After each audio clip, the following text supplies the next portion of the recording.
How we doing, everybody? Welcome to episode 4 of the PrimeTime Patriots podcast. As always, your host, Jake Mott. Alongside me is Ryan Matson. Yep.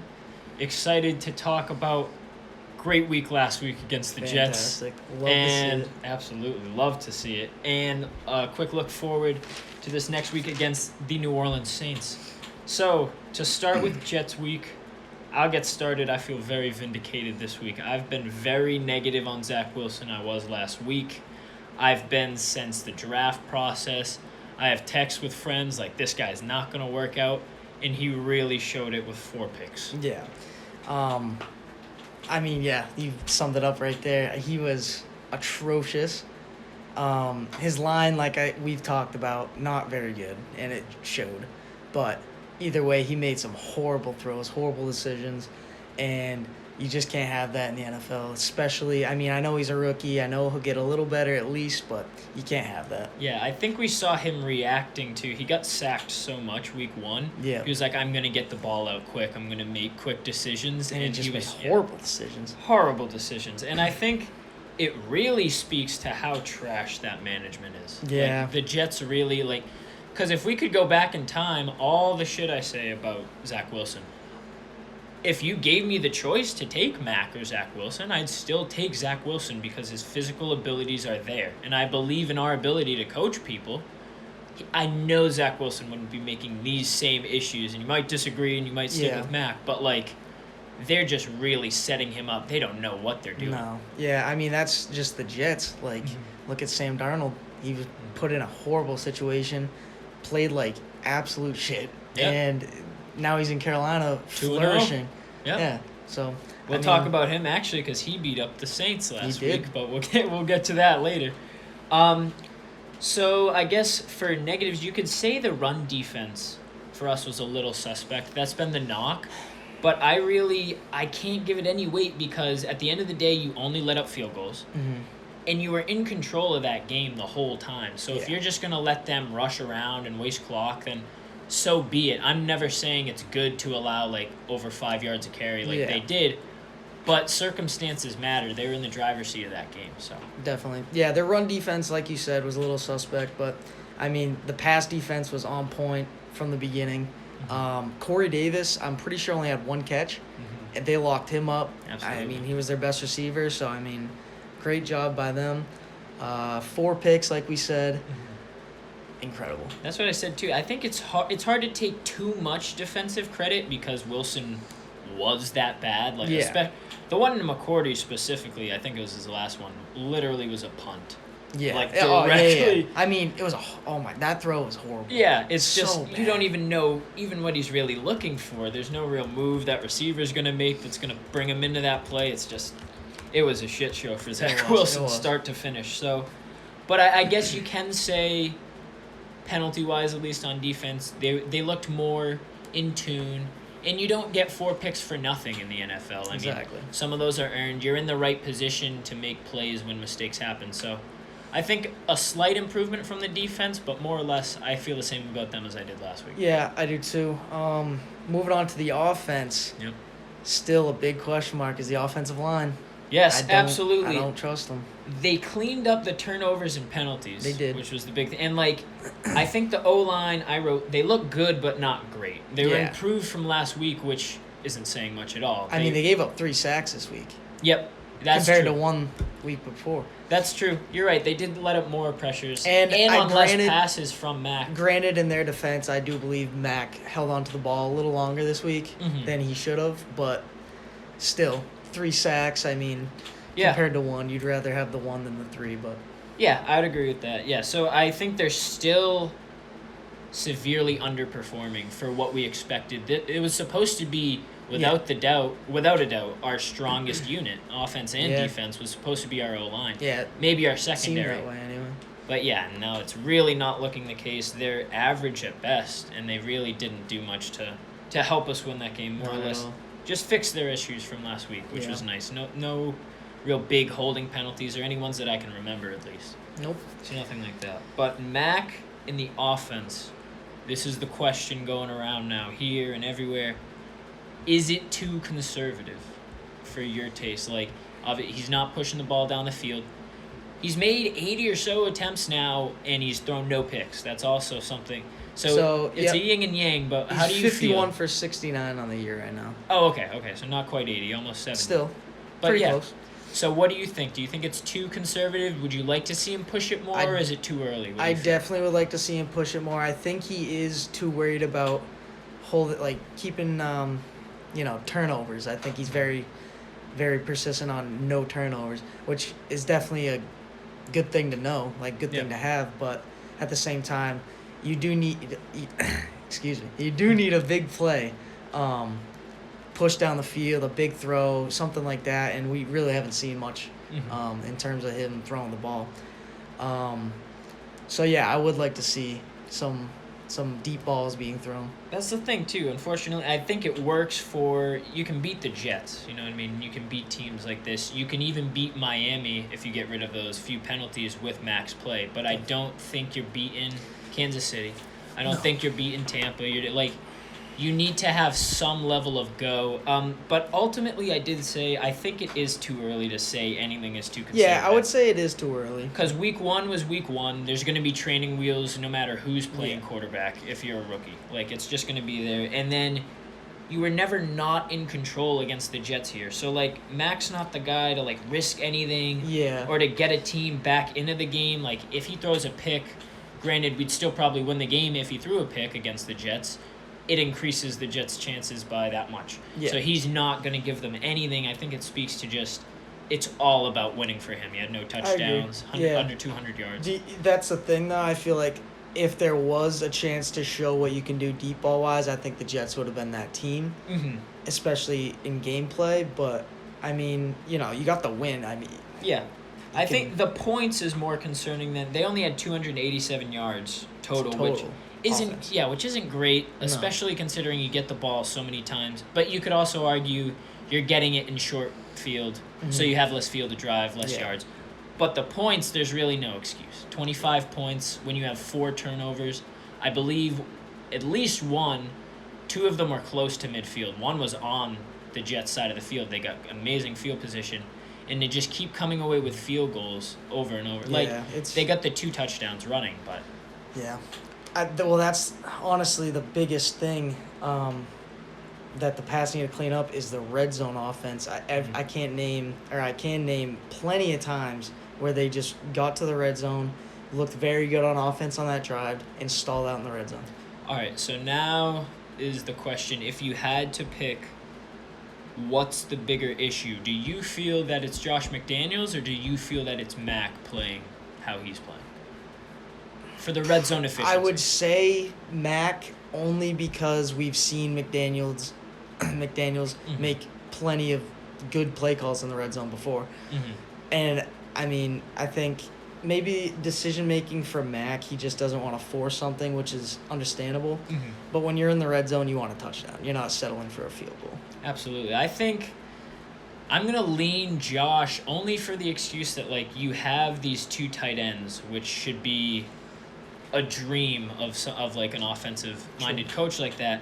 I think it's up to you to scheme some red zone things to get open. There was one drive in this game where they got down into the red zone, I believe inside the 10, and they did 3 straight runs. Yeah. And it's even if you're up or down in that game, you should have confidence to be hey, here's a chance to work on our red zone offense. You could say, I don't want to show anything, but you really got to get those reps. I think, Josh, it's more about getting those guys, because we both know and agree that Mac's weakest ability in terms of passing is his straight-up arm strength. Yeah. He can't gun it into places, which makes it tough in the red zone.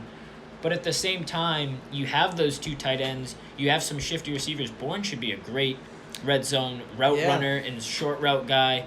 And combined with those 2 tight ends, I think it's more on Josh to get some more open-looking plays and call more open-looking plays down at the goal line. But I can see that for sure.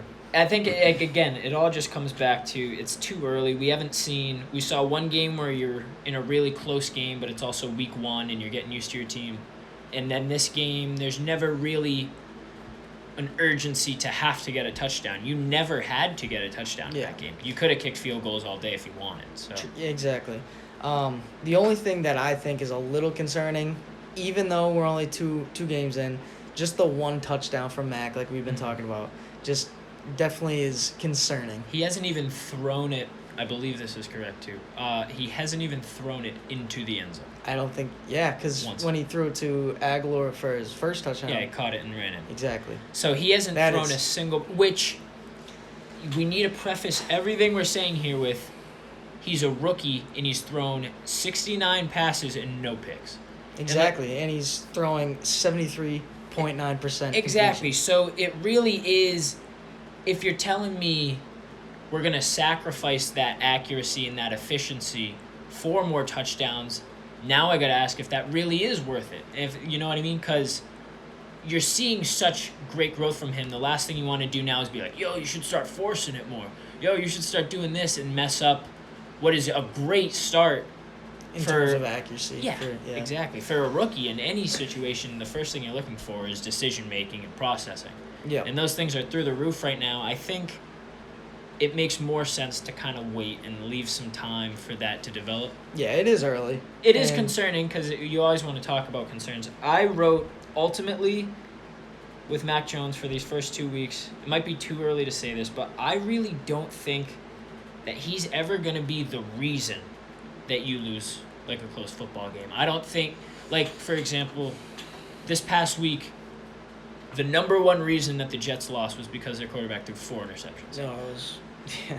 I don't think you're ever going to have a clear-cut Mac Jones absolutely blew it today. That's why the Patriots lost. Yeah, and the only reason you would is if you're pretty much like the Dolphins game. Yeah. If you put Harris...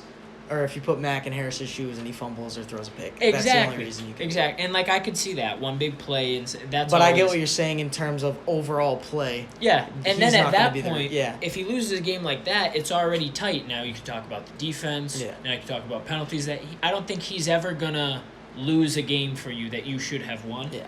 But on the flip side of that, we need to figure out, because I don't know if he can be a guy who elevates you to win games that are questionable. Yeah. Like if he is an elevator. Like when, let's see, Justin Herbert last year as a rookie. There were times when he was on, he's winning games that they maybe didn't even have business being in. Yeah. You know what I mean? And he's making them competitive. I don't know if Mac can be that elevator yet. We'll have to see. But yeah, definitely. Looking at stats receiving-wise, and I just noticed this, James White is our leading receiver, which doesn't really surprise me. A lot of checkdowns. And is that receptions or yards? Yards and yards and receptions. Interesting. Jacoby has the most targets. He has 10 catches for 82 on 15 targets. White has 12 receptions on 13 targets, so he dropped 1. 94 yards. No kidding. All right, well, that's classic Patriots. It is. So, like I said, it doesn't really surprise me. Mm-hmm. Is it concerning? A little bit. Only because you brought in these receivers to have some sort of play in the offense and make a big role. But, like we said, too early to really dive into that just yet. Mm-hmm. I say we wait a couple more games, see what it's like then, and can evaluate the offense based on that. I'd agree. All right, so I think that does it for our Jets recap. Now we're going to hop into next week. All right, so now looking ahead, week 3 against the New Orleans Saints. Saints are coming to New England to play the Patriots. Saints are 1-1. And to get it going, I think it's just been a tale of 2 games, and especially a tale of 2 Jameses here. Yeah, really. The first week, he didn't throw the ball too much. No. Only had, I believe, 20 attempts. But had 5 touchdowns in that game, 148 yards. Yeah, he played very well that first game for sure. Absolutely. And then week 2, we kind of saw some more of the familiar Jameis. Yeah. 111 yards, 50% completions, and 2 picks. So, first one was a 38-3 win against... They blew out the Packers, yes. Which was they blew out hungover Aaron Rodgers. What we thought was a very statement win for them. Yeah. But... going into week 2 against Carolina, no discredit to them because I do think they are a very good football team. Mm-hmm. But the Saints really came out and just laid an egg. Yeah, I think in a lot, I didn't understand all the personnel things they're going through. They have 8 coaches that missed last game from COVID, Mhm. and they didn't have their 2 best corners, Marshawn Lattimore and C.J. Gardner-Johnson. They got lit up through the air, Yeah. but we'll get to that. And yeah, they're just not looking.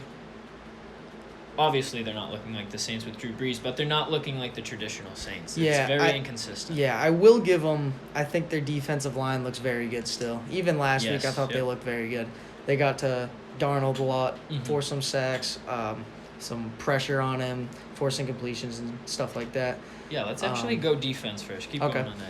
Yeah. Yeah, so I mean the secondary, like you said, some injuries concerning in the DBs, but I mean either way, you gotta they gotta figure out who's gonna be that guy to step up, who's gonna cover the number one receiver because DJ Moore, Robbie Anderson last week were exploiting that defense, and I mean against New England, excuse me. You don't really have a stud receiver yet, but I mean this could be a big week for the Pats in terms of who's gonna pop out for a receiver.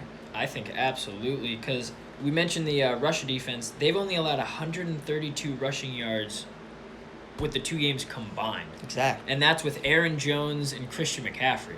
Yeah. So you want to know who's gonna be a big target this week? James White. It's going to be, it's really, I see it being a hard week for Damian Harris, especially with how our line has been playing. Yeah. So it's going to be concerning, but that's what makes it fun for me is this is a huge week for Mac Jones. Yeah. You're playing a defense that is not familiar to your coaches. Yep. So it's something fresh, new, and even if Lattimore and Gardner-Johnson are in, or one of them is or isn't, they're still dealing with fluctuation and people subbing in and out of the lineup. People aren't there practicing all week. So, and either way, you're not going to beat the Saints running the football. No. So, like you just said, they're probably a top 5 rushing defense.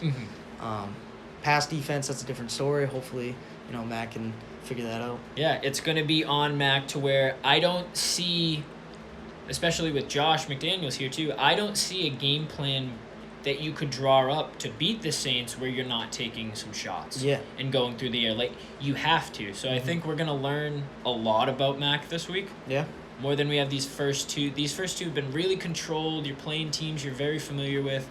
Coach Belichick can kind of script around things and know what you want to see. Now it's going to be some more backyard football stuff, and we'll see how Mac does with that. Absolutely. I think it's going to be interesting. We'll hop over to their offense real quick, which last week put up some numbers that I have never even thought of seeing. These are the 3 that I pulled. Only 2 players, one of them was Alvin Kamara, on the whole team had more than a single catch. Alvin Kamara had 8 rushes for 5 yards. Yeah. And there was 128 yards of total offense. Wow. And they didn't really didn't Absolutely have any injuries or anything. They lost Quan Alexander on defense as well. That's a great backer for them. They lost a great D lineman that they put on injured reserve too. Offensively, they didn't take any hits like that. Not really, no. They looked like actual shit. The only big take, obviously, is Drew Brees. Yes, but exactly. Coming off of week 1, Jameis looked like he was gonna be that guy. Who was going to lead the offense. And then after last week, oh, God. Yeah. You don't know. And he's got to perform now. It's concerning because, like we said, there were so many difficulties and uncertainties on defense. It was expected that the offense is going to pull through. They're going to be rock solid this game. We're going to be consistent. And they just totally fell apart. I know. And like you said, I don't want to give too much or not enough credit to Carolina. I think they're a good defense. Yeah. But I think most would say we're at least on par, if not better. I think our defense should step up this game and hold them to... Yeah. I have them at 17. So I think it makes sense. I just don't see how an offense that was that in the dumps last week and that miscommunicated is going to just turn it around against a good defense where you got to travel to their home stadium. It's going to be loud. Yeah. You have a great defensive coach and coaching staff coaching those guys up. I just don't see how they're producing more than 20 points. Yeah. Yeah, I don't know. Yeah, so I have, for actual predictions, I got 24-17 Patriots, but I actually think we're going to see Mac Jones' first pick. Do we? Yeah, Okay. I think we are. Because you're going to have to force it at certain points if you're going to want to beat this team. So I definitely agree with that. Yeah, I mean, to beat this team, I don't think running the ball is going to be a big game plan going into it. So, yeah, I think he's going to have to push the ball downfield. And, like, Aguilar or Bourne or Jacoby's, one of them is going to have to come up and play big time against the Saints this week. Absolutely. You got a score prediction or something? Yeah, Ballpark? I was just thinking about that. I'm going to say I really think we're going to put up points this week. Yeah? Yeah, Okay. I'm going to say 30-21. All right. I like it. 30-21. I want to see some points out of them. And like we were talking about, I think Mac is definitely going to try and push the ball downfield. Mm-hmm. I like your take that we might see his first pick. Mm-hmm. That's all right. If I think, get him comfortable throwing the ball deep. Exactly. And I think he'll be all right. All right, so I think that wraps it up for this week. Thanks so much for watching, guys. Subscribe, share this with other people so they can take a look at it too. Helps us get the word out about the podcast. Yep. Again, thanks so much for watching. Go Pats. Absolutely. See you later.